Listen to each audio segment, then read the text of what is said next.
d4, knight c6, knight f3. So this is Italian opening. And bishop c5, knight c3. Yeah, it's good. So far so good. Knight f6, d3, h6, defending g5. Okay, bishop to e6, offer a trade. Well, I will castle first. The reason is we can move bishop to e3 later, and if black take our bishop, we can open this f file. It's even better we have the rook already at f1, because right now if we trade the bishops, we don't have a rook at f1. So yeah, I mean it's not a big problem. It's just order of the moves. So I will castle first, and also we don't have to trade the bishops. Maybe knight to a4 to exchange the bishop with the knight. Then we have pair bishop. So yeah, I will recommend castle first. Bishop b3, trade, knight. Oh, we lose the pawn. So I think knight a5 is a mistake. So the best move is d6 to protect this pawn and open this diagonal. So that's definitely a mistake.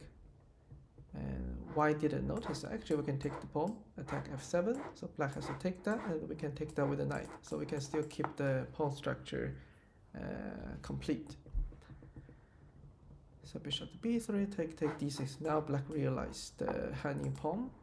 And d4, well, I think we should castle first. The reason is we need to make the king safe first and then open the center files. If we play d4, so I'm a little bit worried about the e4 pawn. So for example, if black play queen to e7, later black is going to exchange the pawn and attack e4. So if we take this one, and these two pawns are so ugly, so maybe we have to move the queen to d3 to protect the pawn, but it's a passive, I think. Yeah, so I will castle first. But black take that. Well, the exchanging the pawn favors white, because white have this connected center pawns, right? White resolve this double pawn. So why do we have to take the pawn? I don't think so. We can move queen to e7.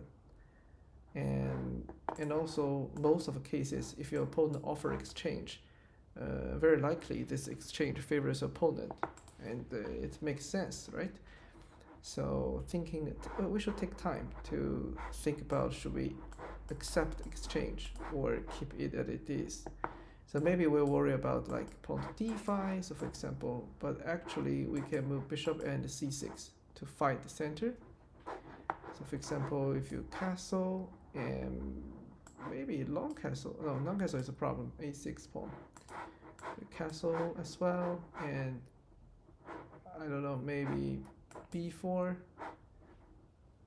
We can play c6. If take, this pawn is very weak. So yeah, I think we shouldn't take the pawn.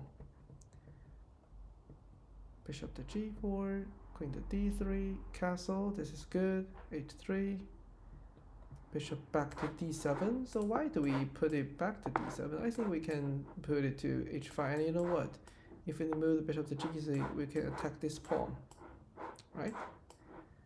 So castle, if we move the bishop to c6 to attack it, white can push d pawn to attack our bishop. a6, rook e1, c6. I think black plays like passively, in my opinion. So we should actually improve pieces, attack e4, for example, and c6.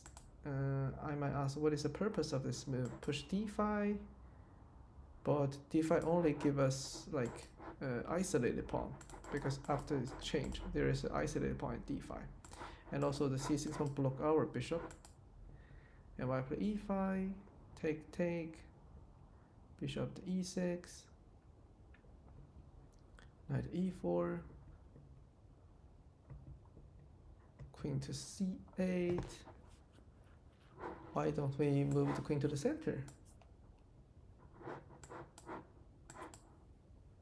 Yeah, I think we should move the queen to the center instead of moving to the CA, or maybe move the rook is also fine. Rook e3, why do I want to involve pieces to attack the g file? And yeah, why not bishop f5 to take this pawn? f6 is a mistake, because this will only make this g6 pawn, g6 square weak. So this is definitely, and also make the bishop like weak. So white can actually sacrifice pieces to win the pawn. So yeah, instead I think bishop f5 is good. And that's also consistent with queen c8, right? To move the bishop to attack the queen. Knight g6. I think so far black spent so little time. If you compare the time management, black still have over 15 minutes and white has like less than 9 minutes. I think white used time like wisely, not too much, not too little. So yeah, and I think because black like didn't use the time much, there's a mistake. Like yeah, I think knight e7 is quite straightforward, right? Attack the rook, and knight e7. There is a fork attacking the queen. The rook e8. So this is not hard to avoid the attack and also protect the bishop and protect e7. But bishop is f5 is a blunder. So yeah, we lost pieces and we lose the game. So that's unfortunate. Oh, queen h7 is so good. This is so good. Knight h6. This is beautiful.